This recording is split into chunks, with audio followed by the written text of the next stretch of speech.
Lobster Productions. I am. We are being hypnotized by people like this. Newsreaders, politicians, teachers, lecturers. We are in a country and in a world that is being run by unbelievably sick people. The chasm between what we're told is going on and what is really going on is absolutely enormous. Oh yeah, dude. There's some Nephilim shit. It's like we all know what's going down, but no one's saying shit what happened to the home of the brave. These motherfuckers, they controlling us now, and no one's talking about how they made us fight and be slaves. And everybody's just walking around, heading the clouds and won't awaken to a dead in the grave. By then it's too late, we need to be ready to raise up. Welcome to the end of days. Everybody is slaves, only some are aware that the government releasing poison in the air. Welcome back, ladies and gentlemen, to another episode of Nephilim Death Squad. I am David Lee Corbo, a.k.a. The Raven. That is Top Lobster, the father of disinformation. Hello. Before we get into today's guest, a little reminder that sometime around the 30-minute mark, we're going to be going live exclusively to patreon.com/Nephilim Death Squad, where you can, hey, it's me, continue. Oops. we flubbed it. Go ahead, keep going. Wait. Which episode is this? This is episode 230 or something like that, and we still can't get this down. We are professionals, ladies and gentlemen. Patreon.com/Nephilim Death Squad. Continue enjoying the live viewing experience, an ad-free viewing experience, and also engaging in the live chat, plus our extensive backlog of content, which is, we're chipping away at it, but I think it's still like 18 episodes or something like that. It is crazy how behind we are. It's stress inducing, but it's fine. We're getting through it. We're gonna do it. We're going to do it, guys. We're doing it live. Joining us today is Randy Goodwin. Randy, thank you for joining us for this conversation. I'm really excited to get into this topic of deliverance and things of that nature. But before we go anywhere, let's let the audience who may not be familiar with your work know where they can find your work.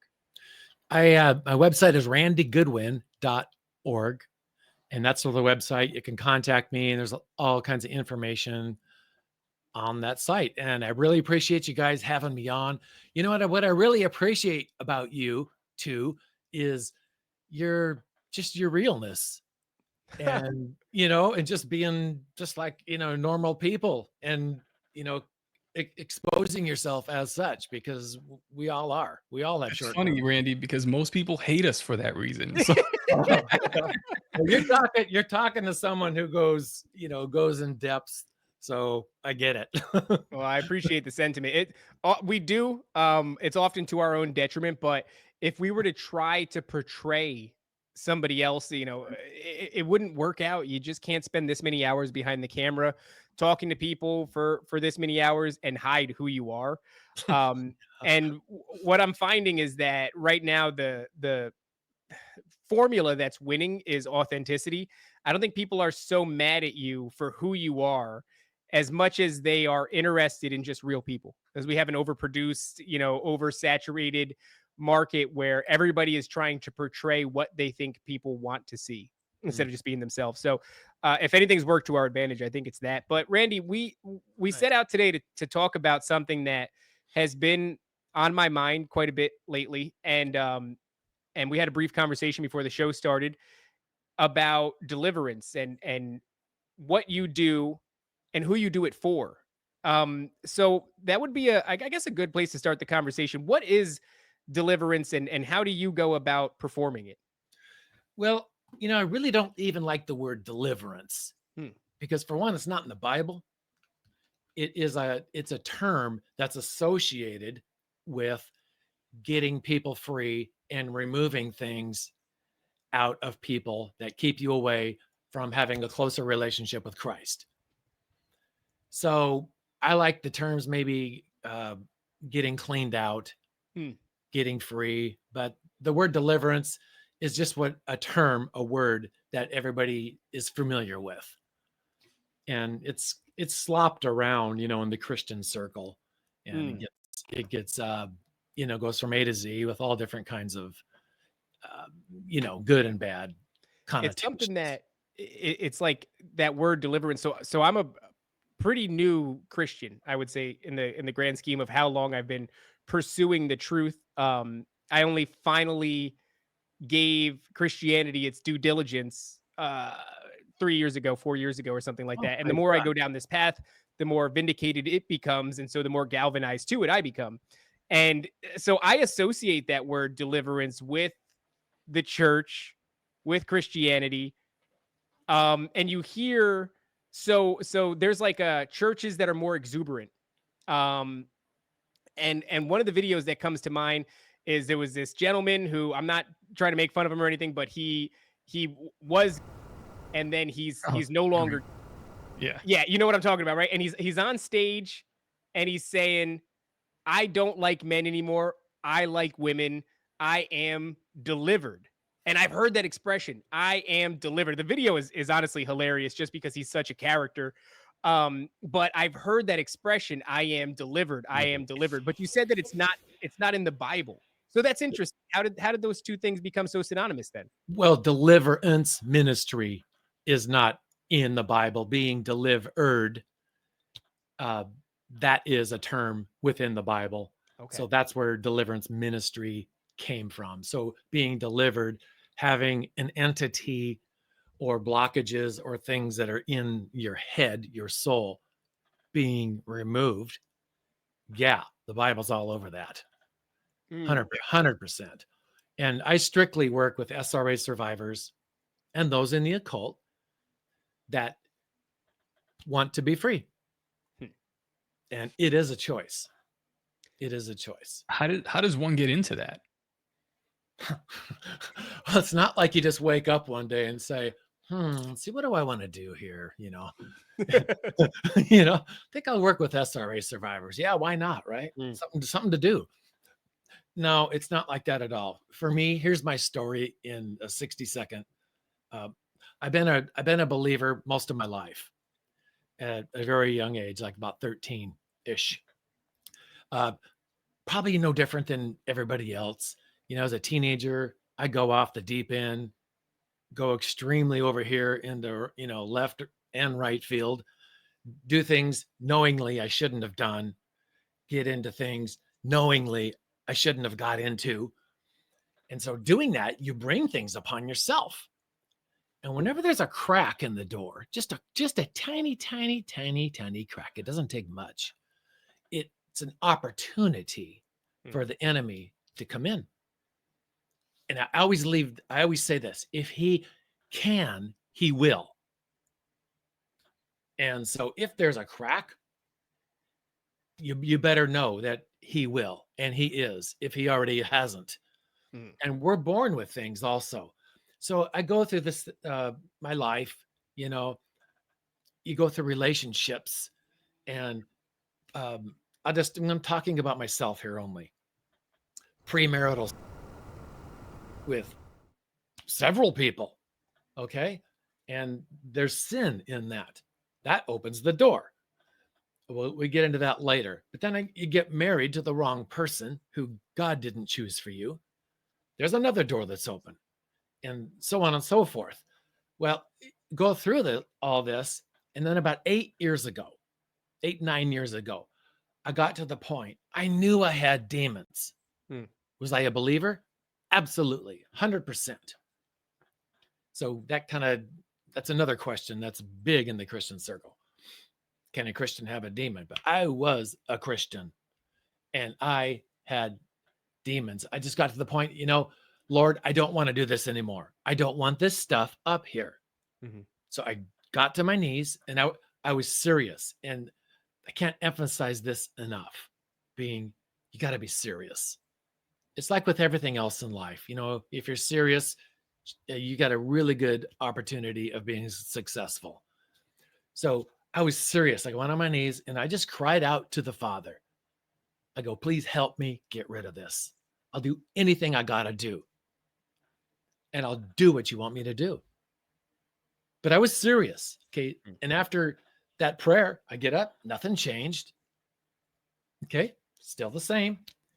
But I kept going. I kept pursuing my serious prayer that I just prayed 60 seconds ago.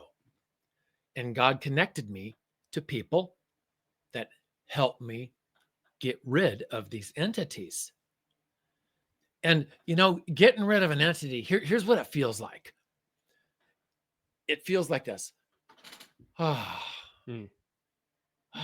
It's like, you got to wait.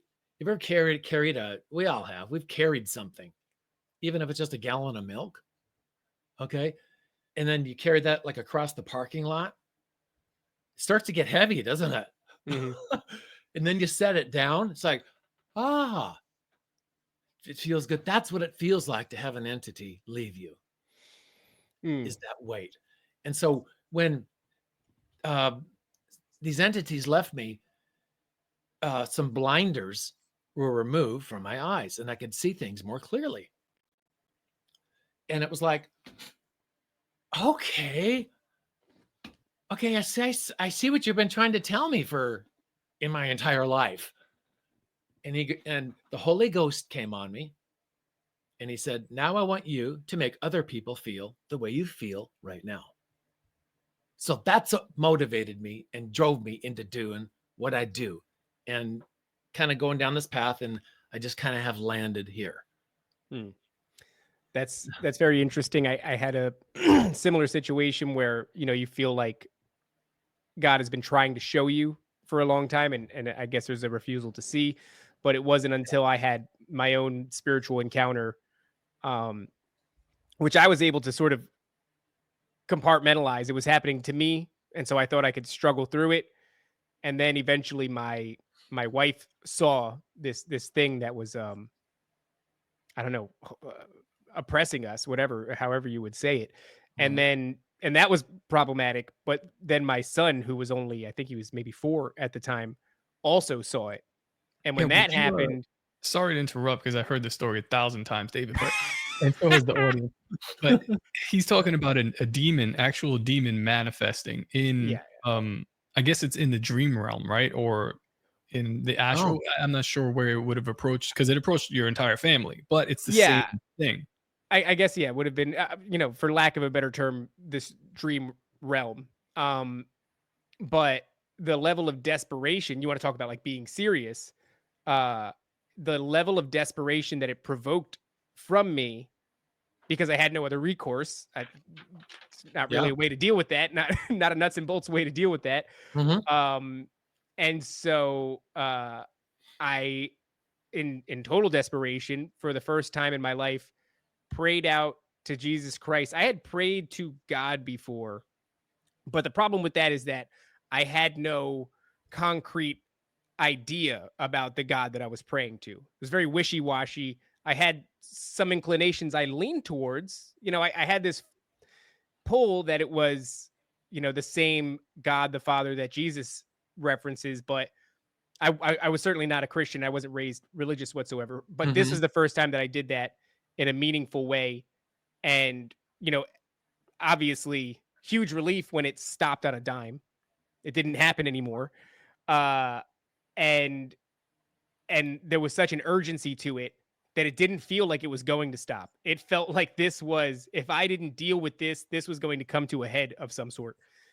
And then ever since then, if it wasn't for that, I told you that I'd been a new Christian for about 3 to 4 years. And even that was slow coming, I would say, in the last 2 years in a big way. And then, of course, even more so in the last year and a half. And in fact, it's just increasingly more so as time goes on. And so I don't know where the actual benchmark is, but I know that moment was the catalyst for all of it. And so I also feel as though after I settled on it and I chewed on it for a bit, that what I meant to do now is share that testimony. So this show's inception and much of me just talking on camera in general was me sharing that. That's why, Top said that he's heard this so many times. I've shared this story. I love the story. Well, I've shared it as many times as I can, because I'm like, there are scriptural things that I'm still learning. And, but what I do know, what's intimate to me, what I can share with people is that story. So, it's just, I just wanted to say that because it's very similar in that way, especially the seriousness with which you pray to Jesus. I have a question though about it, because that we've never spoke to anybody who does SRA deliverance and is possibly, maybe Vicky Joy Anderson, but I don't think she doesn't really do like, you know, a ministry with that exactly. But if it gets to a point where something is manifesting, is that usual, or do you see that a lot? Because when you were describing your story, it just seemed like you had a weight on you, and I could feel that as well. Whereas like even some recent things that have happened to me, where you can kind of go like, oh, and you breathe, and then you can see things that you didn't see before. It's almost like they were right there in front of your face, but now it's self-evident. So that's happened to me, but seeing it manifest in, yeah, I don't even know if you'd say physical form, but the manifestation of whatever this thing is, and your family to see it descriptively and tell you Mm. what this thing is. Like in his case, it was like a slug-like demon with like, what was it, like fangs coming from the bottom It's just, of I ribs. say slug-like because I'm from the Northeast and we had a species of slug out there that had black and gray cheetah print skin. So more so, it just had black and gray cheetah print skin, but it was, you know, it was humanoid. It was bipedal. It was pretty muscular. It had large lower canid teeth. It had bright red, like self-illuminating eyes, and it was full of rage. Full of rage. So yeah, I mean, I don't know. I haven't seen him since then. So when a entity or demon, same thing, manifests, that just means it comes to the prefrontal cortex part of our brain, or your soul, whatever you want to describe. There's 7 layers to our soul, and all this stuff stays hidden as far as deep back as the enemy can possibly put it. Mm-hmm. And he wants to keep it there because it's hard to find. It's very hard to find for an untrained person, because he strategically has a method, and he has computer programming that the enemy that installs back there that keeps it intact and hermetically seals it and keeps it in place so we can't find it. So I'll give you a really good example how it manifests just in a common person, a demon. And you don't even, here's what people don't understand. Okay. If there's sin involved, there's an entity involved. Okay. So if you sin, doesn't matter what it is, there's an entity involved. So let's say you got a guy at a bar and you got a woman at a bar. That woman, man and woman, look at each other and they find each other very attractive. Well, next thing you know, they have a couple more drinks and they go off and have premarital. Well, it isn't that just that their flesh or their human part of them desires that, which it does, because, you know, that's where we're created to procreate. Men are created to procreate. But the entity in you will drive you to commit that act. And that is a manifestation of that entity coming up to your prefrontal cortex, part of your brain, to carry out the act, to commit the sin. And now the door's even open, even wider.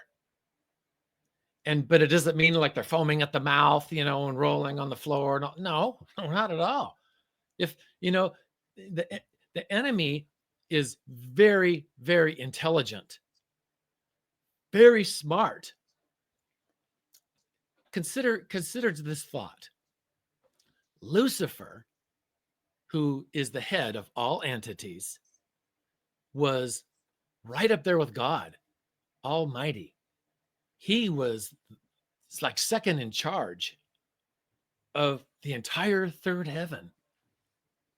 The entire third heaven. He was the most beautiful. He was the most intelligent. He was the strongest. He was everything. He knew all the secrets, all of the intelligence of the creator of this earth. He got kicked out of heaven, came to earth. It doesn't mean he got stripped of all his smarts and capabilities, because he still is a highly intelligent individual. He's had how many years to learn human behavior and to learn our brains and how we think and tick? So he's going to hide it in very, very subtle ways. Yeah. So it seems like I've kind of become comfortable with this little saying where I think it operates, or he operates best when you believe that he is you. So, meaning your own thoughts, these little nudges, these intrusive thoughts, people don't identify them as something outside of themselves. People will often identify themselves with these thoughts. Those thoughts will just seem like an aspect of themselves. And that becomes very problematic because some of these intrusive thoughts they're horrible, right? And they're so horrible. then you think, well, then some aspect of me is horrible. And it's like, while we are inherently sinful and we're trying to move away from that, there's a degree to which, because you have a choice in the matter, right? Where Correct. this thought comes across your field of awareness and petitions you to engage with it one way or another. And you have an opportunity to engage with it in a way that is aligned with faith, or a way that is aligned with sin or fear or anger or wrath or any of these things. And you're much more likely to engage with these thoughts in a sinful way, maybe make them actionable, let's say, if you believe that they are you, and you believe that this is just some aspect of yourself, this is your own nature, or what have you. But if you can identify this as being exterior to your own psychological function, well, then you can, for lack of a better, you can war against it, right? You can push back against it. You can fight against it. You can, petition God, the Father, through the name of Jesus Christ to help you keep this thing, off of your mind, or what have you. Yep. But I wonder, on the topic of deliverance, it seems to me that this would be, you said, wherever there is sin, there is a demonic entity. Mm-hmm. So it seems reasonable that people, like, let's say in your field where you're dealing with people who are victims of SRA, things of that nature, that they would be much more so burdened by these intrusive thoughts, these demons.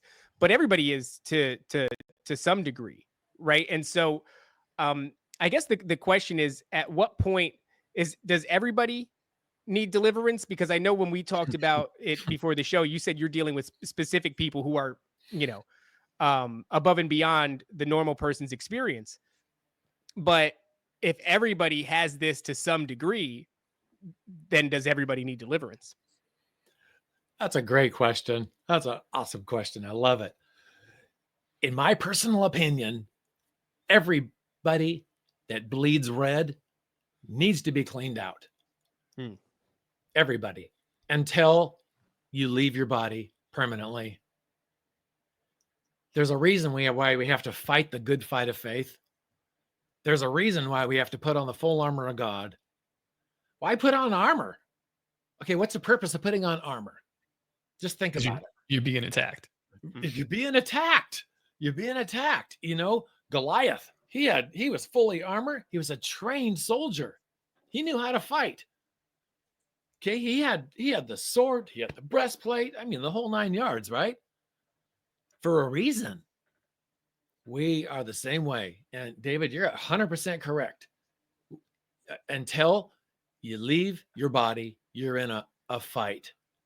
And demons have the ability to go in and out of your flesh and entice you. Here's a really good analogy, kind of what we're talking about. Let's go back to the Garden of Eden when Adam and Eve, before sin happened. Okay, everything's perfect, right? They're talking to the angels, having tea and crumpets with Gabriel and right, and everything. God is right down there talking to them. And they're just having peace and everything's just perfect. Did they ever have an intrusive thought at that point? Hmm.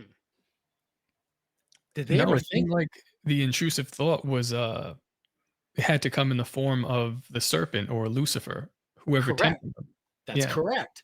So, but before they ate the fruit, before then, everything was perfect, and they were just living in paradise. They were never tempted to challenge the Lord, have pride or arrogance or whatever, you name it. But when they sinned, when Adam sinned, that's when the enemy came in and the serpent came around the central nervous system. Sin came in, sin opened the door for all mankind. So now forever, we have to fight the good fight of faith until we pass. That's fascinating because it happened so long ago. It wasn't our natural state. Yeah. And that's correct. That's right. That's not our natural state. What we're living now is not our natural state. And we'll get into see, we're blinded by what's real. We can't see it. It's that goes to like what we were talking about, man, months ago, with the telepathy tapes. Where are you familiar with that podcast? It's like a pretty big one now. I think I might have remembered. Yeah. Okay, so the idea of the telepathy tapes is this woman, she's making like this documentary type thing, but she's doing it as a podcast series, and she's following nonverbal kids around and basically showing how they communicate with each other telepathically. So they can communicate with each other and their parents or people close to them telepathically, but otherwise nonverbal. And probably because of, some things that happen. But right. That's not neither here nor there. The podcast and the series goes out of its way to kind of entice the listener to believe that is the natural state, the state of this telepathic communication. And I think that when we're being attacked or something has happened, I was talking to David this weekend about it. I'm like, man, something is up. Something's weird. Like I'm feeling angry.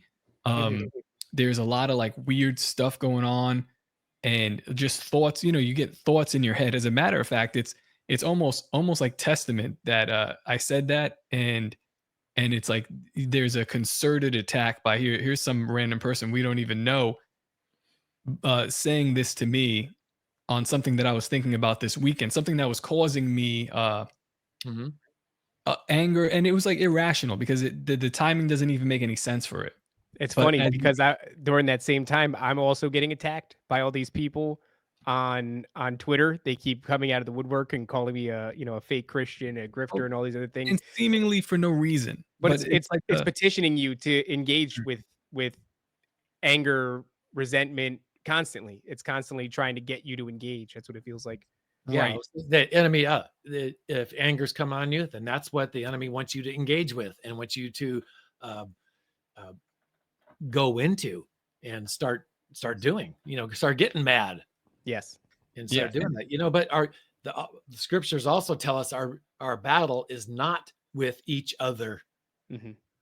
I mean, because David, you're created perfect. You're created like Adam was in the Garden of Eden before sin. And so were you, Top. And so am I. But sin has come in and corrupted all that. So if we could look at each other before sin happened, that's how Jesus looks at us.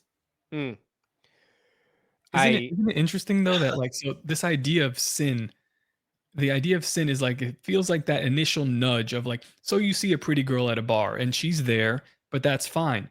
And you're allowed to notice it. Maybe your instincts say, this girl is pretty, but it's this nudge of this unseen force that tells you, go over there, buy her a drink, talk to her, bring her home, put your hand on, whatever the steps are, you're being pushed and nudged to do a thing by an unseen hand, which is like, that's why I keep thinking about this idea of the telepathy tapes. Like, well, what is that? There's nothing there, but they're communicating with it. This unseen force, this idea like the Tower of Babel, how are they communicating with each other? It's like, that's not the human standard. That's not how we should be operating. But it seems more and more that people are operating in that realm, and it's like, what's there? Mm. What is there, and what is it driving us to do or think or say? It's like Well, it's it's worth noting that, we've talked about it on the show before, but there was I believe it was a pastor who was actually part of that documentary series. And these nonverbal kids, did seemingly communicate in some way, shape, or form. It's like a keyboard and things like that. And they talked quite a bit about Jesus, and all of that was removed from the documentary. It's fascinating. If that doesn't scream that it's agenda driven, I don't know. I don't know what yeah. else does, but Every- I think that when I was in church recently, was today Monday? Yesterday. And you were just mentioning it, Randy, where once you have this sort of breakthrough, you pray in a very serious way. It's like this veil is removed from you. And it reminds me of just the whole Saul thing, and the scales being, fallen from his eyes after he has the experience on Damascus Road. And Exactly. so now that I guess I've had my miniature version of that, uh the more that I learn, the more that it's not like the intrusive thoughts stop, but I become much better at navigating them because I no longer associate them with myself. And that's huge. Just going back to what I said, it's like Mhm. that euphemism, or that saying of the greatest trick the devil ever pulled was convincing you he doesn't exist, is because if he can just operate in a way where you don't even believe he's there, and then to go to step further and to believe that he's you, then he can operate with impunity. And once you have just that little bit there, we talked to, I know the audience is gonna but we talked to a clinical psychologist named Dr. Jerry Marzinski, and he treated schizophrenic patients in a different way with quite a bit of success. He started to suspect that they were not just auditory and visual hallucinations created by the mind of the victim, but instead that they were being oppressed by something outside of them. And so then instructed them to deal with it as if this was something that was outside of you doing this thing to you. And he reported quite a bit of success, and that's not what the medical industry does. The medical industry does the opposite. It says, this is you, but you are broken. And so take these pills in perpetuity, because all we can do is manage the symptoms, and you have no agency here That's because correct. there's something wrong with you. That's exactly. I have a personal friend of mine who is a psychiatrist, and he just retired. And we have conversations, about the brain and all this all the time. It's exactly what he told me is just what you said. We are trained to medicine and to help you live with what you have. We're not trained to fix anything. Mm-hmm. Symptom management in perpetuity. We have to, unfortunately for the audience who's listening, we're now going to go live exclusively to patreon.com/Nephilim Death Squad. And just so you know what we're going to get into, Randy, I was going to ask you after this brief break what this process looks like for deliverance, and maybe you can talk a little bit about your experiences. But for the audience who's listening, we're no longer going to be streaming to YouTube, to Rumble, to Twitter. We're going to be going live exclusively to patreon.com/Nephilim Death Squad. So either catch it there or catch it in the near future. Bye-bye, guys. So Randy, let's talk about that. What does the process of deliverance look like, and what are people being delivered from? Okay, so if you want to talk strictly about SRA survivors and those in the occult, we can address that, and not just the general population. That's perfect. Let's do that. Okay, so SRA survivors, what's that? Satanic ritual abuse. These are people that are born into families that have repeated all these actions and life behaviors for forever, for a long time. And occult families that have repeated this behavior. So before the woman ever conceives, in this family, and she's getting ready. They're preparing this woman to have a child within this family. They will gather around her, and they're going to have a ritual over this woman, because they want to prepare the womb of this woman.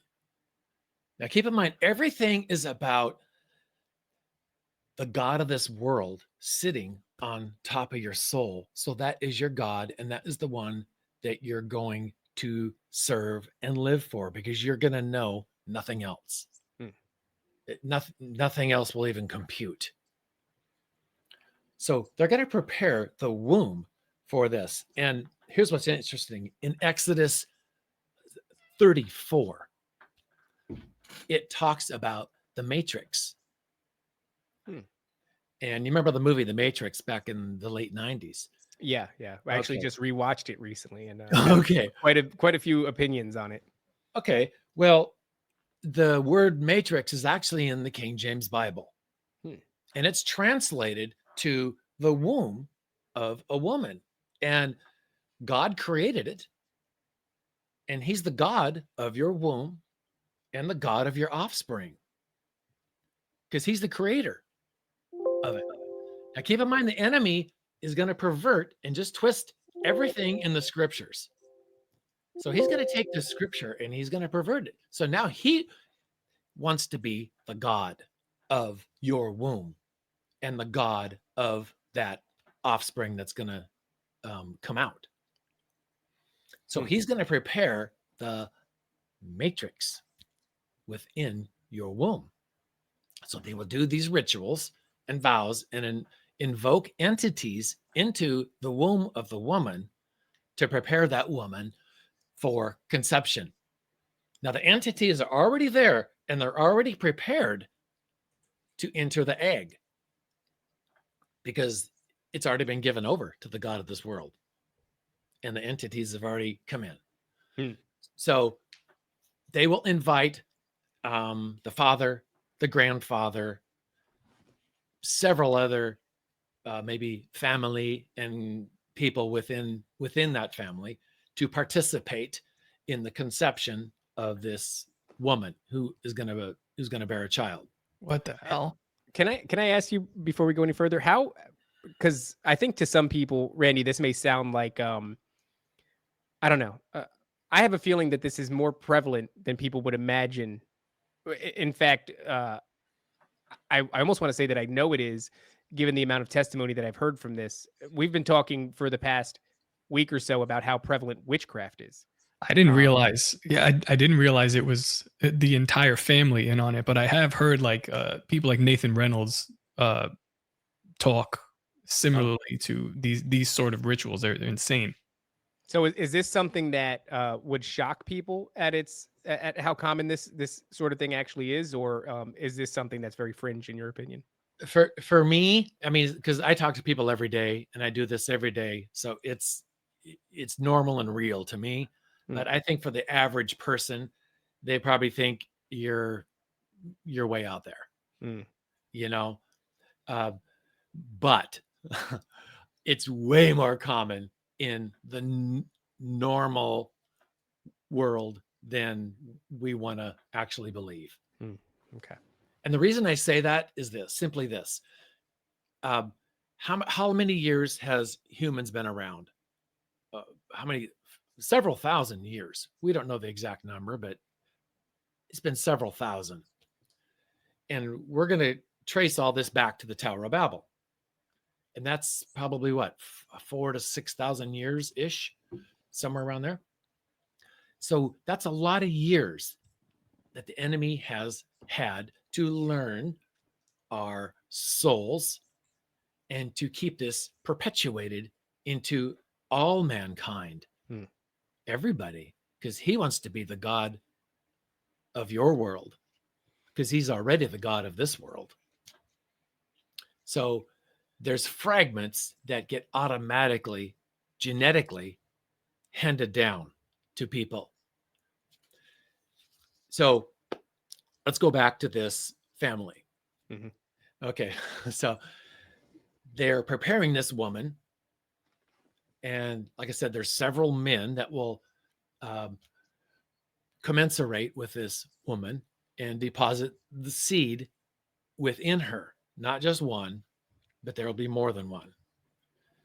Now we know scientifically only one sperm can enter and fertilize an egg, but there are rare occasions when we get a couple eggs fertilized. Mm-hmm. And there's already entities. Now keep in mind, there's already entities within that womb. And now when the egg becomes fertilized, now we got entities within that egg. And they're already on an assignment. The whole assignment of the enemy is to steal, kill, and destroy. Everything's going to fall under one of those three categories. So we get a second egg that comes down that's not as strong as that first one. So that first one will eat the second one. And that commits the first within the womb. So that first egg has already committed. And that was a plan from the enemy. So this woman goes through her gestation period, and all the while they'll every once in a while they'll have rituals over this woman, invoking entities within her to keep that egg hermetically sealed with the entities. A hermetic seal would be like Egyptian black magic to keep the curse and or the entities intact. It's like wrapping saran wrap around something to keep it sealed up and, protected, so to speak. So now this woman gives birth to this child. From 0 to 3 years old, the child goes through horrific, I don't like to go into great detail, so I'll be very gray here. Very bad things. Mm-hmm. The father won't say positive things. It'll be the opposite. And it'll hold this child and say very unloving things to this baby, not loving things. A normal parent would hold their child and go like this and say, daddy loves you, mommy loves you, and all this. Well, the complete opposite takes place. And so all this child knows, this 3-month-old child, is nobody loves me. Nobody cares. Nobody will be there for me. Nobody will protect me. Ever. That information that we've already started programming, because we started speaking to this child, and the father has spiritual authority over your children. So he's given that authority over that child and given the entities permission and authority to go into the child's soul or brain and enter information, and the entity will enter it as coding, just like a computer, information, and it gets logged in there. So the child will experience psychological experiences during this time, physical experiences, negative, during this time. Because what they want to do from 0 to 3 years old is they want to split your mind. From 0 to 3 years old, a child is incapable of creating an alternate personality. We all know what an alternate personality means. It means out of the 6th layer of the mind in an adult, an alternate personality will step up and take the place of that trauma. you've experienced. No matter Mhm. if the experience is big enough, alternate personality will come forth and take the place of that trauma. And that's a God-given ability. Isn't that amazing? How God made our soul. Hmm. All these safeguards are intact. That's just fascinating. So from 0 to 3 years old, that infant is incapable of having an alternate personality come forward. So the hemispheres of the brain, the soul, whatever word you want to use, get split. Not physically, not like, but spiritually. And we got a left and a right hemisphere. So now there's a space that has been created within the hemispheres. And the left hemisphere is one person on this side. The right hemisphere is another. And we got a good person over here, and we have a not so good person over here. This not so good person over here is the one that is going to experience all these traumas and everything. Now, these are not alternate personalities. These are real people. Real people. And they just don't stop with 2. They'll split it again and make it 4. And when we make it 4, now we've created the 4 corners of the mind. We've heard the 4 corners of the earth, the north, the south, the east, and the west. It's the same principle. And they don't stop there. They'll just keep cutting and cutting and cutting. It could be 72, or it could even be more. Have you ever heard that term in deliverance? Well, we got to find the core. We got to heal. Okay.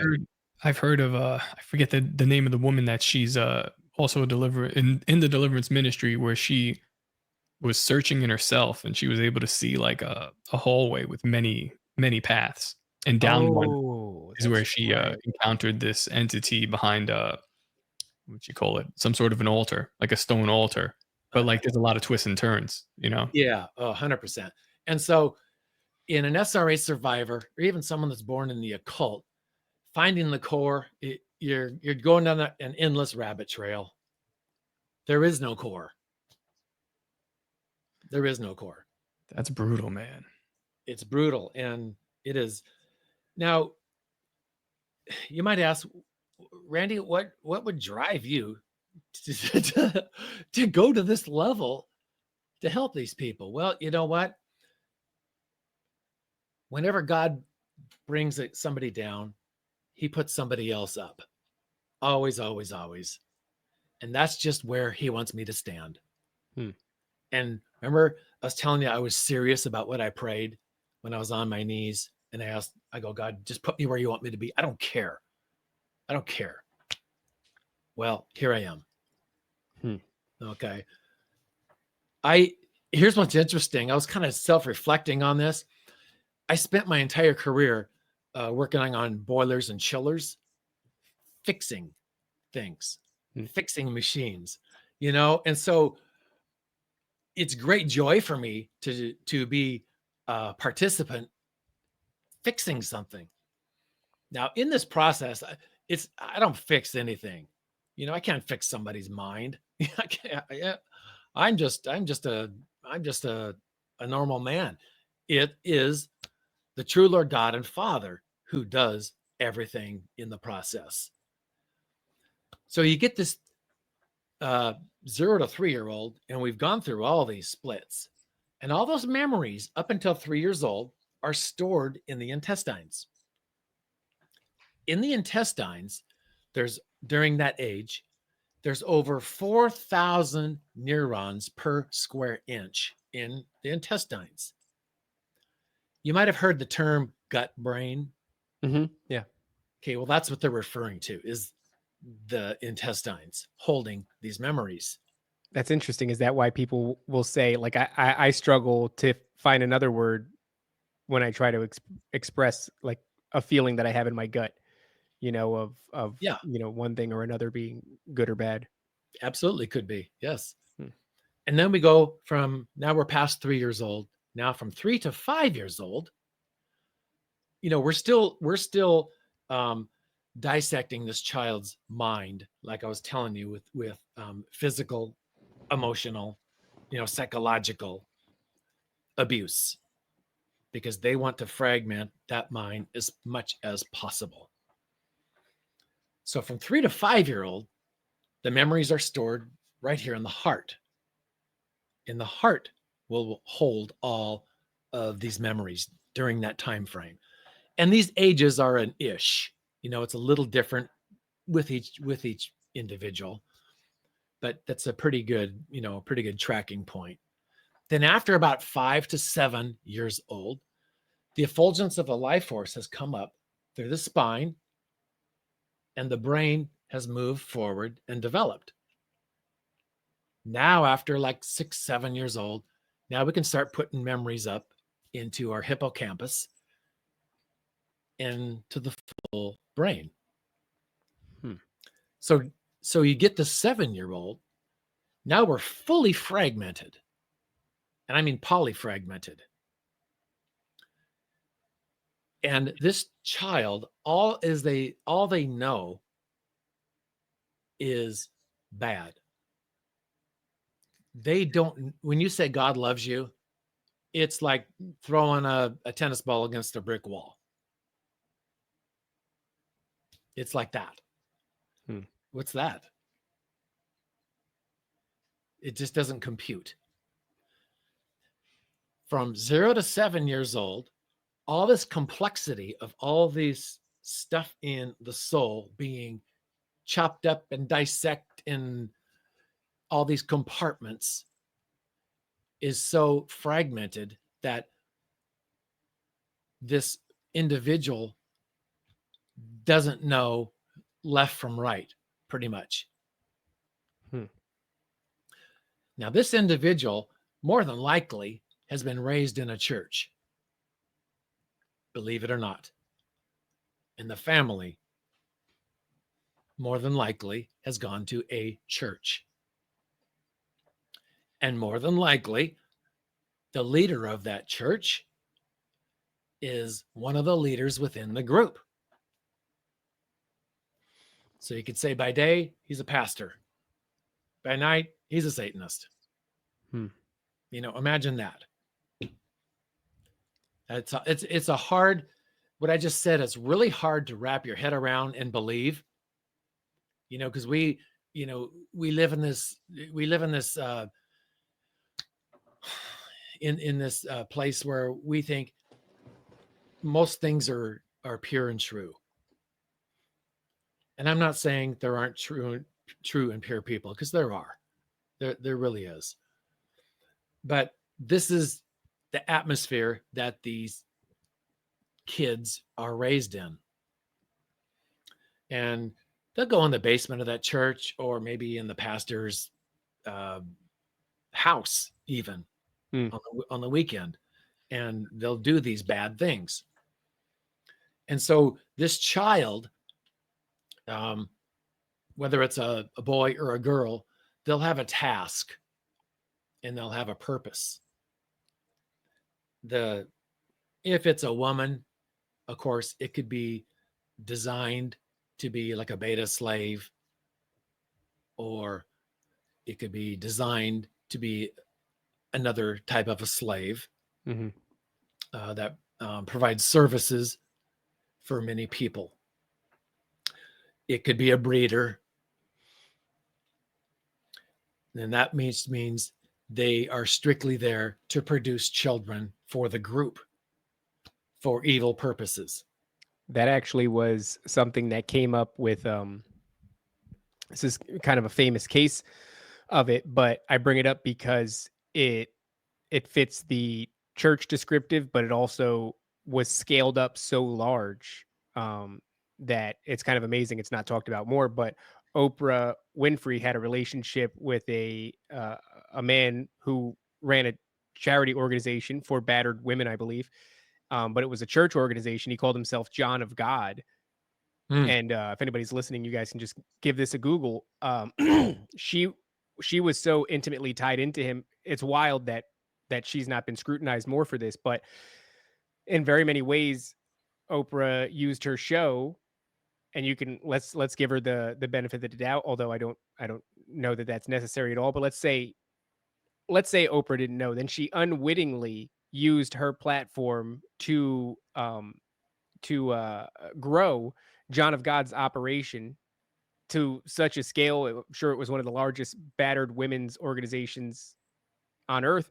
Turns out he was running a I don't know what you would call it, a baby farm. He was having these women in here, and then he was enslaving them, and they were, it's my understanding, selling the children on whatever market. And so, but this is a man who's going under the guise of some form of Christianity, and Yeah. and so two drastically different sides of a coin. Right. Yeah. Got one side that's doing some good, some helping some people. We got this other one over here that's not so good. Right. Right. And you'd be surprised at how many people, the way I just described this process, are actually that way. And you don't even know it. And what I just described is probably the greater degree, the most drastic, but that can even be brought down into a smaller form. Mm-hmm. So let's just say, for example, you get somebody who was in this family 8 generations ago. Okay. Well, it's already in the family line. So now the enemy has a right and opportunity to hand this down through generations and hand all this programming or the coding down through generations. And it does happen. And you're born with things in your soul, information from this that will keep you from serving the true Lord God and Father, and keep you with entities in you that will have you chasing and serving the God of this world. So let's go back to the very first thing. You got that guy in the bar soliciting that woman at the bar. He was probably born with an entity from something in his past, in childhood, that you were saying, Top, he's there at the bar, but he feels like he's driven. It's not just that he just sees a pretty girl, but he's driven. There's something inside him that's driving him. There's a force. 100% true. There's either the Holy Spirit or the unholy spirit in everybody that drives you to do things. And we're going to listen to one or two voices. It's interesting. There's also like a very controversial take that I really don't care that I'll say. It's just like about people. There's a great meme from that guy, Stone Toss. He has a comic and it says, I forget exactly how it's formatted, but the kid's sitting there and he's like, "So you chose to be?" And he was like, "Not really." And in like one of the frames, it's like an older man, it's like looming above him as a child, and I'm just like, yeah, that's a lot how that happens. Like we know this guy Milo Yiannopoulos. He's also, I mean, that was one of the things. That's the only thing that got him canceled. The guy said a bunch of wild stuff. He's been on Joe Rogan, all this stuff, but when he said that he was because another man took advantage of him, that's correct. Yeah, that's not allowed to be said. And then also that he there was a choice that he made after that. Mm-hmm. So it's like not only was he taken advantage of as a child, but then he made a decision to continue to pursue that lifestyle. Yeah. But it's almost like, I mean, not to sound too crude here, but it's like something was put inside of you literally. And then now that leads me to question, what was that? It's because like there's this the idea of fornication, and that is a spiritual sexual sin. It's not just like this physical thing. There is something going on with that act that we do to, I do to my wife, but we just do to whoever at this point. Yeah. And there is something there's something really significant about that where people kind of just throw it around all willy-nilly. It's like, well, what exactly are you really doing? You're performing some sort of ritual with a person you don't even know. You're exchanging fluids and, It's funny too, because if you look at the emotion. feminist movement, it was seen as a form of liberation, which is a fascinating word to use, right? But like the free movement was liberating to women's rights in some way, shape, or form, which sounds great on the surface, but what does that I'm really mean? becoming like, I really hate that word more and more, the word liberty. I Yeah. used to be a libertarian, and now it just feels like Satanism. Like, "Do what thou wilt." Well, what do you mean by liberty? Freedom to do what? Right. Like, Freedom from who? freedom, yeah, it's like, I mean, really, we're given freedom, but, like, the freedom is, like, freedom to choose God every opportunity you get. So if I just give some dummy freedom, what are you gonna do with it? Is this really Right. something that we want? Why is the Statue of Liberty in chains? Yeah. I ask a lot of dumb questions, but No, those are good questions. So, all right, you take that man that you're talking about top. Okay, so he was violated when he was younger. Okay, well, he was targeted by the enemy to be violated. He Mhm. was picked out because in his family, that entity is already in there. mm, So he was targeted. He was already marked to get violated. And when he got violated, that opened the door, for that entity to come into him because sin was committed. Sin was committed. And now he has that entity in him, and yeah, he can move forward from that. He can get free from that, but it takes some doing Mm. on someone's part. You got to be serious. This isn't a joke. It really isn't. Well, can I ask you this, Randy, on the point of deliverance and being free of these things, um, being serious, right?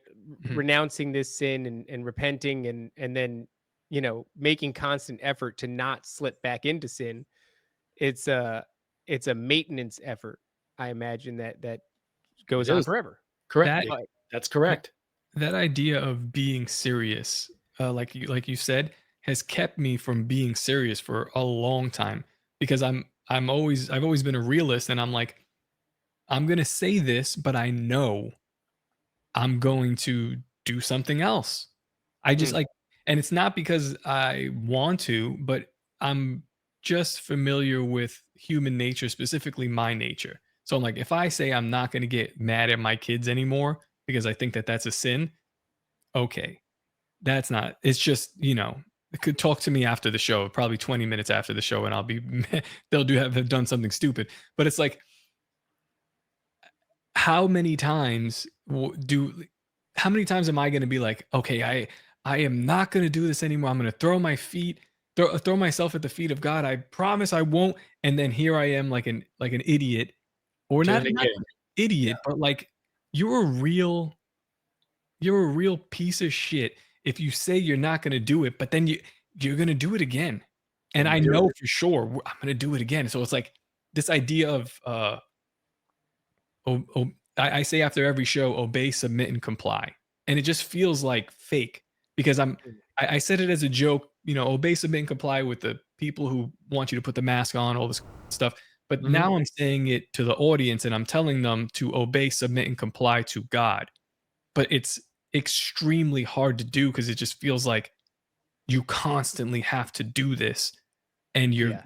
you're constantly going to mess up. I'm aware that I'm going to mess up and it just seems hypocritical. You know Well, what I well, mean? on that topic, and I'd like to get your thoughts on that, Randy. But it feels like to me, um, I apply this to like pursuits, let's say, and you know how many times even in creating a podcast, I had 100 false starts, right? But it only takes the Wow. one start that sticks. It's the same way with giving up something. It's like I had a weed problem for a long time, Mhm. and I like to think I'm free of it now.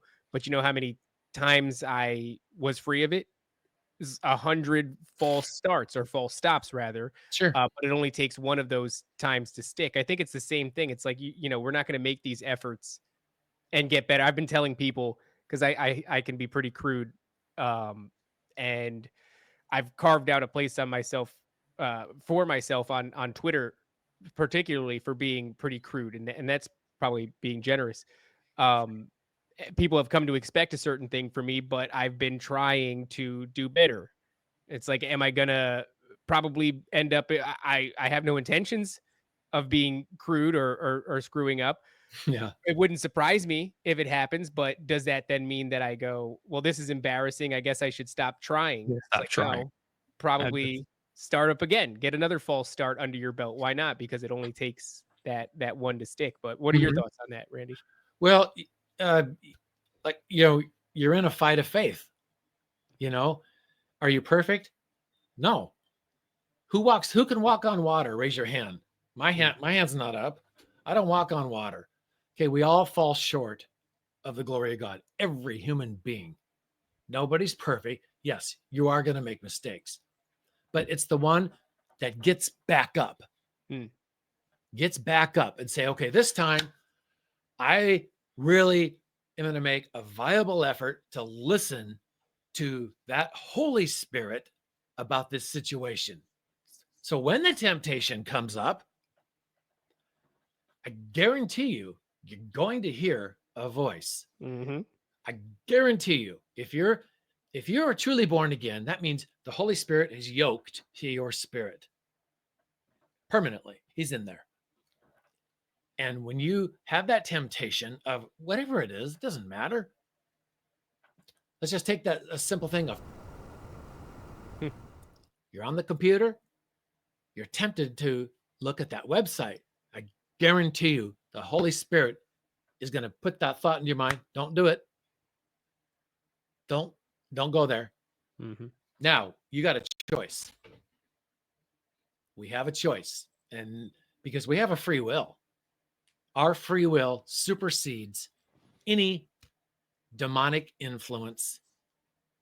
It'll even supersede the Holy Spirit's voice.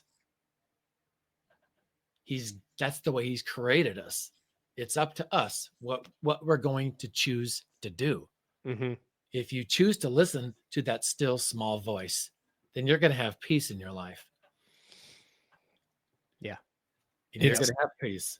That is true. It's something, again, like I said, just this weekend, it's good to be doing this show and talking about this stuff, because as these things are happening, I recognize the pattern of you could just like have this barrage of attacks at you and just get frustrated. It's just like you're being pestered by a million things, and it's like death by paper cut. That's good. And honestly, it felt like death by paper cut, but I was able to like step out of it and look and go, oh my God, look at how that is. Like, that's something else that's happening to me. It's not like I'm not necessarily even doing anything. I mean, it's even verified with the sign, physical signs around me, the same sign that David got, which is very interesting, about somebody driving next to you. And you go, wow, that's very interesting. That's super interesting how that happens. I texted him, by the way. Did you know that? I did. Oh, good for you. Yeah, I texted him. I just said, hope you're doing well. Been praying for you. I know he read that and he said, wow, that's very, and I'm sure it made him mad to read that. But ask him to lift the curse that he put. look, Randy, I want to go back to something I was in the middle of asking, which is on the topic of deliverance. I imagine it's beneficial to know the machinations set against you. And in specificity, right? I know that for example, myself, my grandmother engaged in witchcraft, and she was confused, thought that she was wrapped up in alien abduction since she was a child. I don't know if she ever put two and two together and realized what was, going on there, what these aliens actually were. But that's one thing that I could maybe get specific about if I was going through deliverance and I said, well, hey, this is a thing. But like, what about people who don't know what at all they're suffering from. They don't know their childhood. Maybe they're adopted or something. You know what I mean? Right. Does it help to know? And if you don't know, is there still a course? We see, like, we're born with things, and like you said, was it your grandmother or somebody in your Yeah. your lineage was into witchcraft? Well, you know how many people in our lineage were into things? Everybody is born with things. Everybody, even the popular preacher behind the pulpit on a mega church. Let's push them to the front of the line. Everybody's born with things, so everybody has things they need to deal with. I'd like to go back because we're going to kind of explain some things. Hopefully some things will fall into place. So an SRA survivor, when we get the hemispheres split, I was talking about two different people actually being created. Genesis 1:16 is the foundation scripture for that. And that says God made two lights, one to rule by day and one to rule by night. He's talking about the sun and the moon. And so, the sun and the moon is constantly going like this, right? Around the earth. It's constantly moving. One is dark and one is light. Well, the sun, now remember, the enemy perverts scripture. So he takes this scripture and is going to pervert it. And the sun god is like Baal. The moon is Ashtaroth. And do you have that little diagram I scribbled up? Oh, that's right. Yeah. Could you post that up if you have that, please? Yeah, perfect. Here we go. Yeah, see, I'm a perfect artist. Look at that. It's beautiful. Beautiful work. Beautiful work. So if you look on one side of this, you'll see like a staff with something twirled around it. And you'll see the same thing on the other side with the twirled around it. In the middle, you'll see that yellow dot. That yellow dot means the God of this world, or the light of Lucifer upon the soul. And this is like a double helix system, is what this basically is right here. With like a caduceus, I think is what they're called, or you're thinking of the caduceus symbol. The caduceus, yeah. Kind of, but not really. But the way this works is, you see in the bottom left, I got 4 pink dots. And those are the 4 points. We got 4 points, 2 on each side here, 2 on this side and 2 on the other side where, the line comes through. When you're a kid, have you ever looked through a kaleidoscope? Yeah. You turn it like this, and you got all these shapes and all these colors that with the slightest turn, it just drastically changes. Inside the soul of an SRA survivor, that's exactly what takes place. So as we got this rotating thing, one rules by day and one rules by night, we're constantly turning. We're constantly moving. Baal and Ashtaroth are constantly moving. So we got this double helix system that's constantly going like this.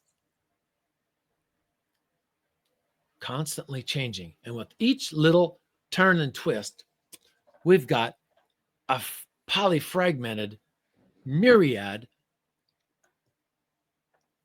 thing that's going on inside the soul. Now, when Ashtaroth comes forth at nighttime, that's when the subconscious comes alive. And an SRA survivor is connected, I call it the network. They are connected to all these entities and the people who have given themselves to these entities. And these entities are able to talk to you and you to them. The person is able to even go places because, they're tied with the entities. It takes an entity for you to leave and go somewhere. You can't do it without an entity. Do you mean to say in the sense of like an astral projection or like Yes. Yeah, okay. that's what I'm talking about. Okay. And they can also, I want to say, like, upgrade you like a computer, like a modern, I'm trying to use modern terms here so we can No, Randy, I think it's funny because I feel like you're sort of tiptoeing around these things. He's like, I hope I could explain this in a way where they can understand, or that like people won't think you're Right. crazy. But we've done, I mean, episode 15 of the show, it's called Upgraded for War. I actually should text him back, and our friend, Yeah, you never responded to him, have you? I just been so I know, I busy, get it, I and get it, I get it. I feel like Oh. it's gonna. Okay, so an SRA survivor will have a father, it'll have a grandfather. And what I mean by that, I mean the one who holds the program within the individual, who's able to deposit more into the individual, upgrades, whatever you want to call it. Yeah. So they are able to go into your subconscious, especially at nighttime, because that's when the subconscious comes up, up into like the 5th and 6th layer, and deposit these programs, coded information, just that, like that. And we all know our brain is a master computer capable of huge things, huge. This coding that gets deposited in there actually gets imprinted into your soul and stays in there permanently. And that's what holds all the information intact. And it doesn't leave. It will not ever leave until those codes in information are taken out. That's what keeps everything intact. You can call it the Morpheus code. You can call it whatever you want, but it's the information that goes into your computer that logs it in there. And you have to know how to get in there. An untrained person can go into an SRA survivor and try to get them free. And there's worlds that are created within their soul. And within those worlds, that's where all this programming hides in lodges. And what do I mean by worlds? I mean, like, it can be silly stuff, like a cartoon or a Disney cartoon or a theme. Just silly things. And within those silly themes, that is where the enemy hides all this.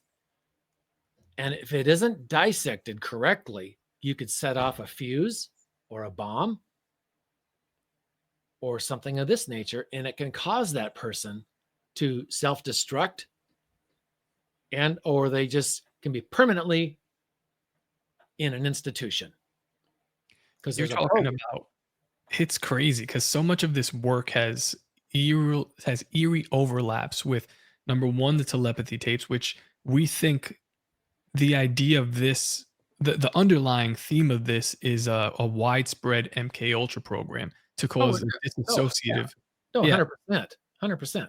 It causes a dissociative identity disorder in children and puts them in contact with other entities. But I mean, man, the MKO, like the sleeper programs, these kind of ideas, the guy that did the Batman shooting, most of these people that do these things, when they're arrested afterward, look like they don't know what they did. Matthew Crooks, this kind of idea where they don't know what happened. They were triggered, put off by something. And it's like, it probably all stems from this. It's all the same. It's all the same. You could take somebody that's born into a military family, CIA or something of that nature. And I've ministered to these individuals. They were not born in an SRA family, but they had ties, their ancestry, into the government or CIA. Somebody that you were just describing, Top. And these, and they were born with the programs, because remember I said, whenever there's sin committed, now there's a right to hand it down. Well, these individuals are born with this program, and this one individual was just highly programmed. I mean, and most of these people have a really high IQ, by the way. Most of them have a really high IQ because they're smart.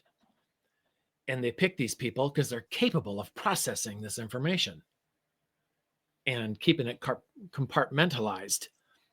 So you're describing, Top, somebody who can carry out an act. And I never did that. What are you talking about? You know, I never pulled the trigger on Donald Trump. That wasn't me. That was someone else. You know what's really funny, by the way? Just a quick aside. I'm watching yesterday this movie that I knew was going to be bad, but I decided to watch it anyway.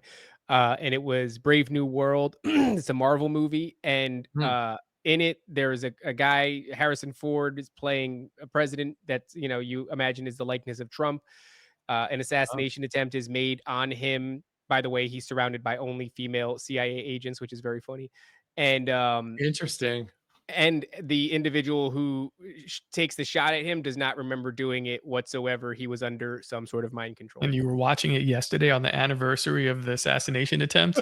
Very strange, right? Very suspicious, David. Very suspicious. Very suspicious of me. I know.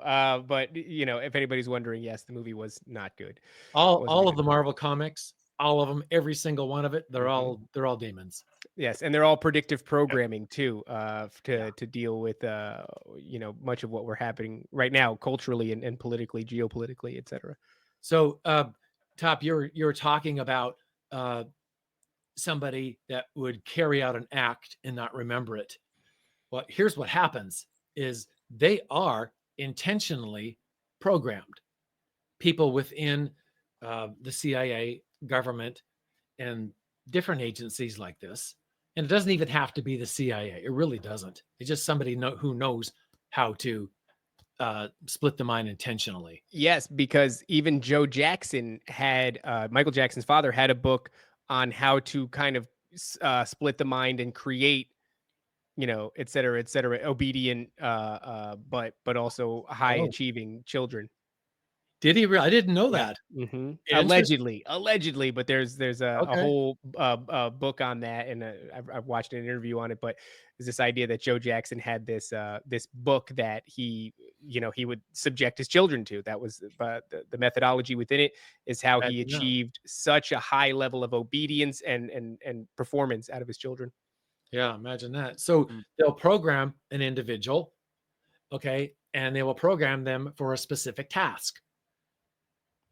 Let's say to be just like a slave or a assassin per se.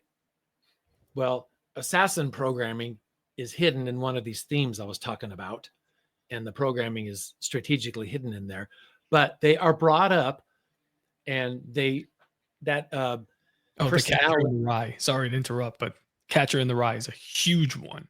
Yeah.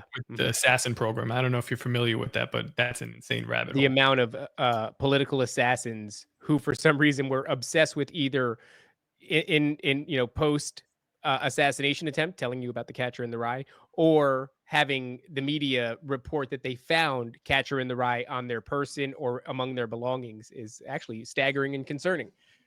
Yeah. But the main character in Catcher in the Rye is disassociative. Yes. He's like this perfect MK Ultra victim. So these people are programmed, and then that personality will be brought up, and they have to be cued, not triggered, cued. And it's usually a visual and an audible command. I'm sorry. That's what that was the thing in the movie that I just watched. There was a visual on their phone, and then a song would play. That's very funny. There you go. There you go. There you go. There you go. That's exactly right. And I don't want to do any cues. I know of a couple of them, but they can create their own cues within the program to bring that individual personality up. And it'll come up, and they'll perform the act. They'll perform that deed that needs to take place. And the assassin, they're highly skilled. I mean, very skilled. They go through extreme amount of training. They're just in and out. And you know how it always looks like or something like, oh, he just took his own life. Jeffrey Epstein took his own life in jail. That's right.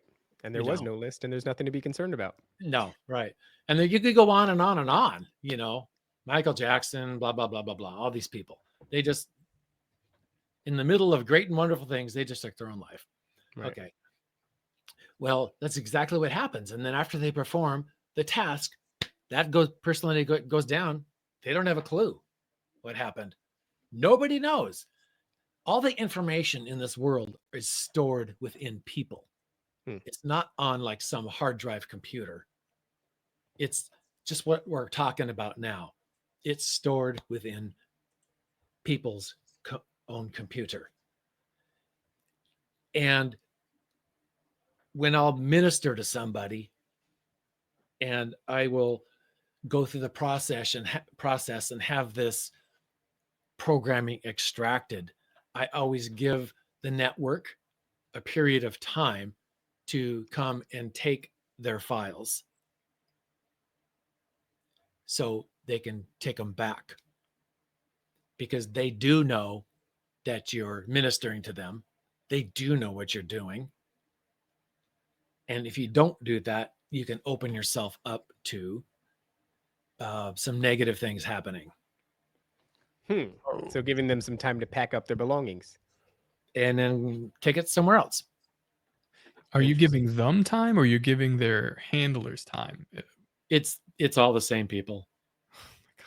Handlers, the handlers are the one, you know, that push the people to perform the acts, but they're within the network because they are the handlers are below the controllers, the one who give them the commands.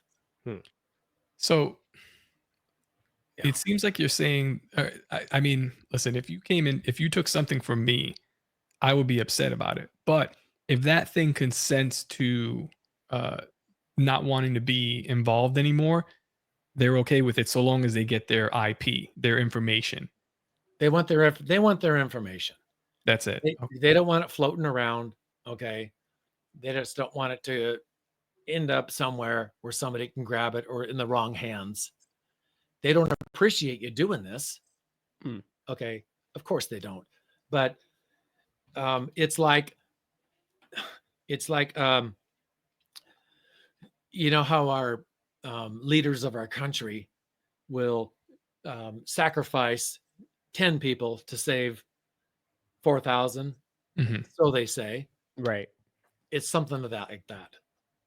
Right. It's something like that. So yeah, they still have the information, and they'll just they'll take that programming and just put it over here. Put it in an upgrade to somebody else or something of that nature.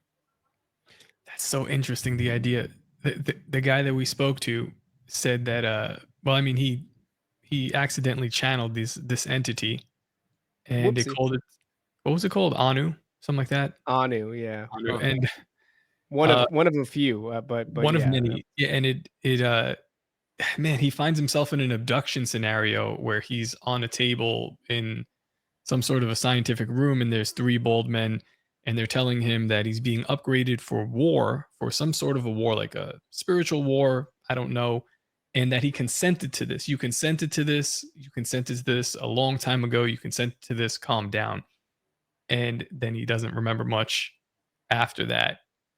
It's just it seems like a theme that continues.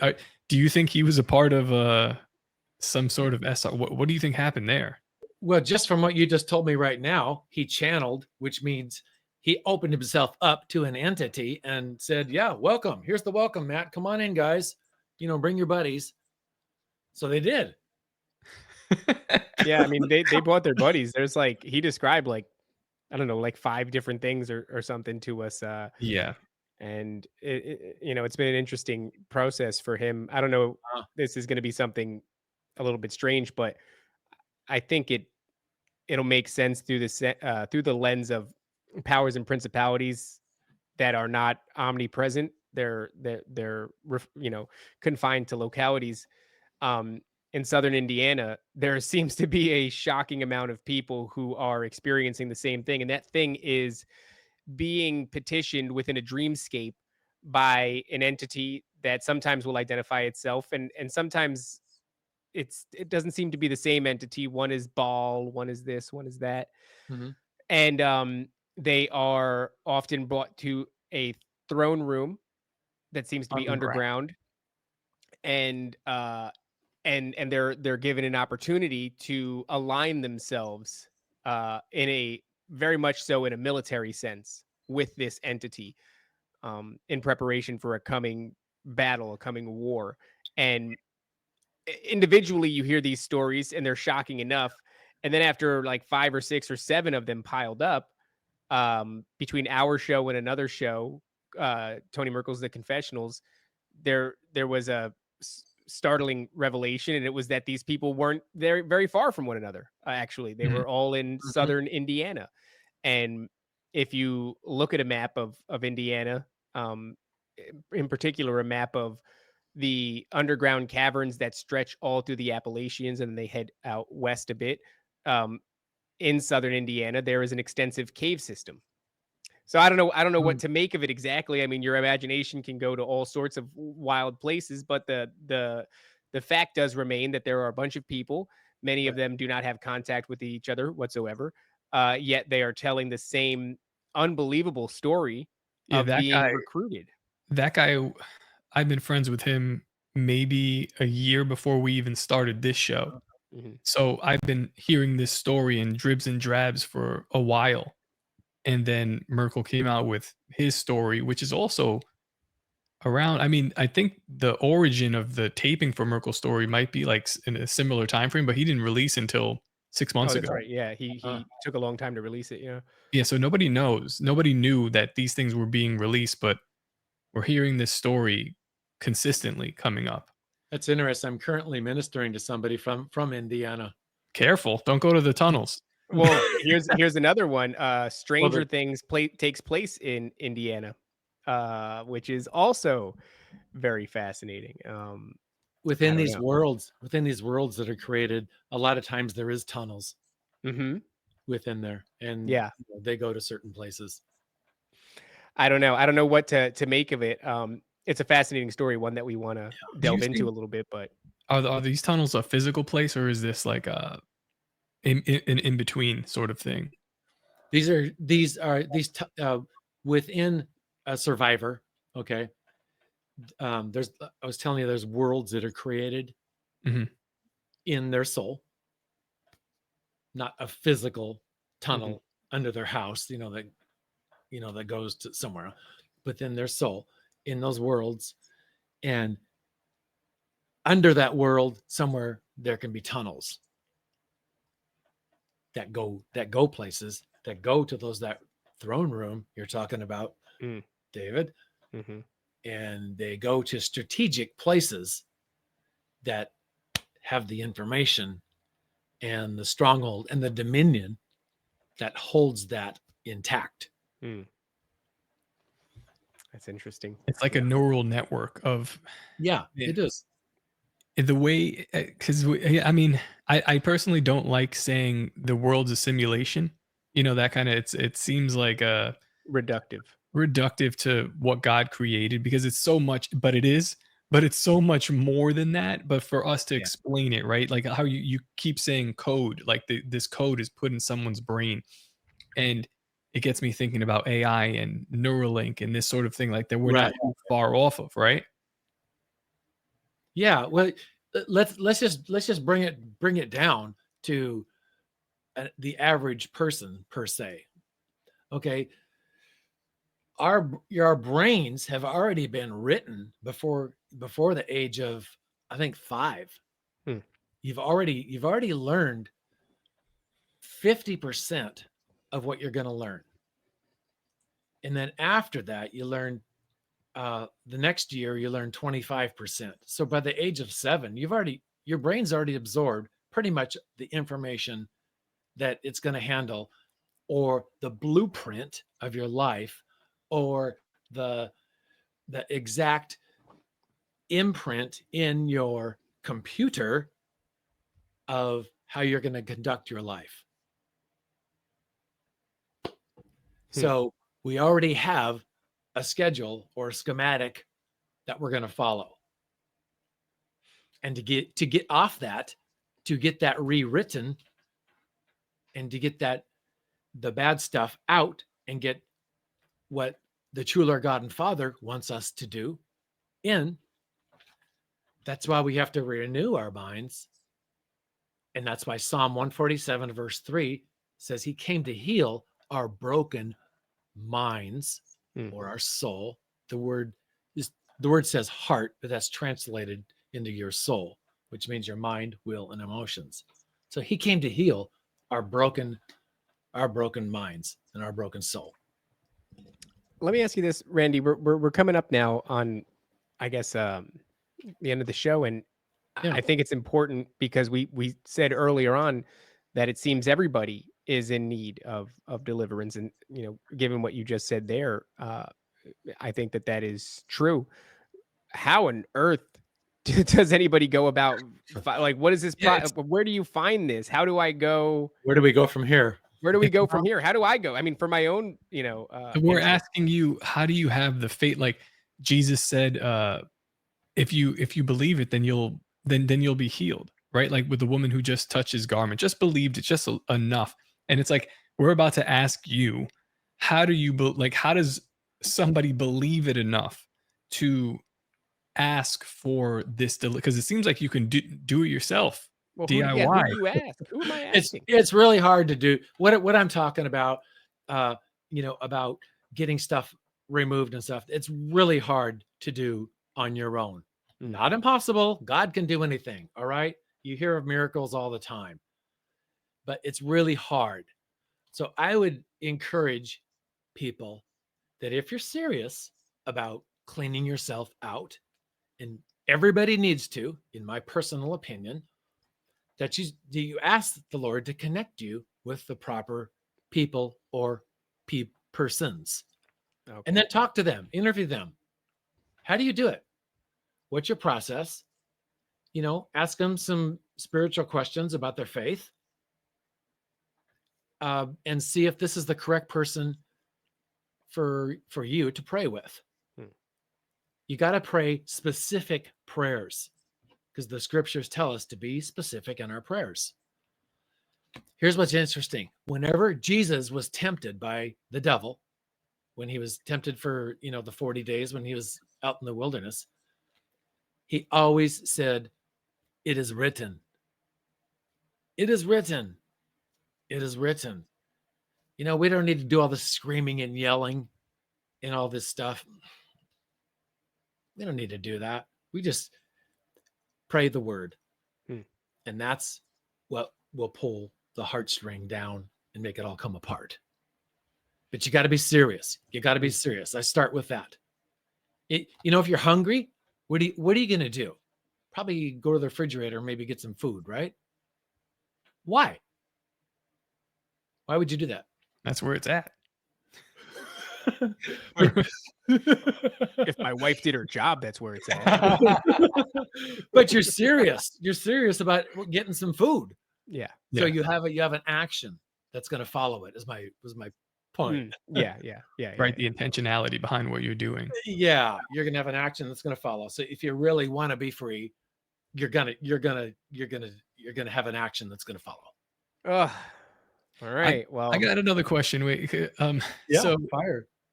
David is on the precipice of getting baptized. Oh, and, yeah. Oh yeah. I forgot about that. Oh, yeah. Good for you. Well, now I know it. Now it seems I have to wait till September, because I wanted Pastor Rick to do it, but it doesn't matter that he's not going to be there. They moved the baptisms. They were going to do them this coming Sunday. Something happened. I don't know. They're not going to do them now till September, I think. So, which is fine, because it just gives me more time to build a relationship with the church. But yes, this is something that I'm doing. Well, a baptism is basically your confession that says, I'm changing my ways. I'm going to follow Jesus Christ. That's what you're doing. Okay. By being baptized. Is there any like spiritual significance to the baptism, as far as if you do it in a pool, if you do it in running water, should you seek deliverance before baptism or after? Because it seems like, I don't know, baptism just feels like this kind of like cleansing out of it's water, right? You're cleansing something out. You're coming up new. Is there an order? I mean, I'm sure you're going to tell me you should do both either way, but I Well, like to be specific. you know what? Jesus was baptized and he was submersed. Okay.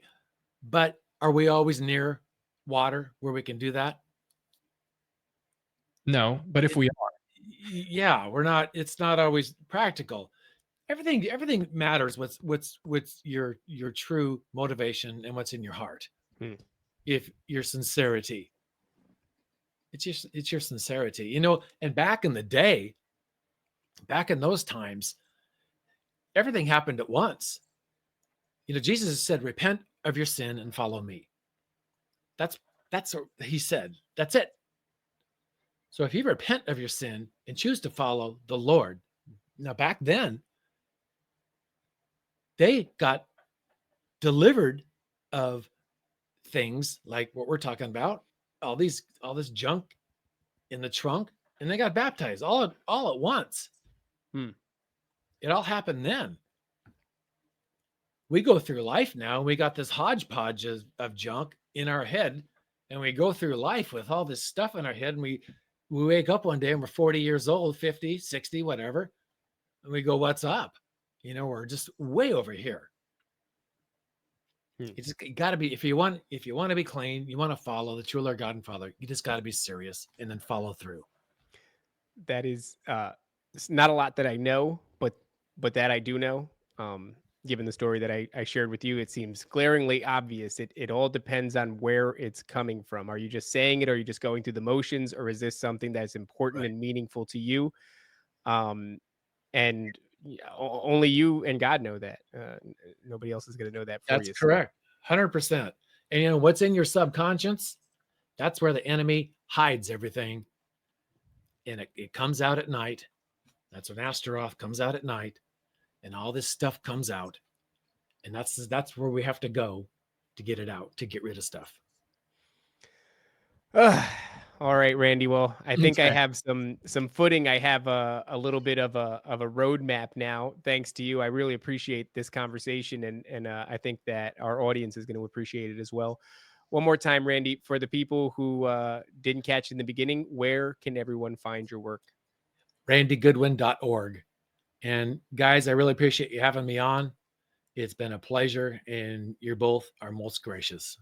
Well, thank you, Randy. Thanks for your time, man. I really appreciate this episode. I'm definitely gonna listen back, and there's a lot here, right? It's crazy how it touches literally everything. You think this show you're doing a show about just conspiracy, or you're doing a show about SRA and deliverance, and it seems like it's the same thing.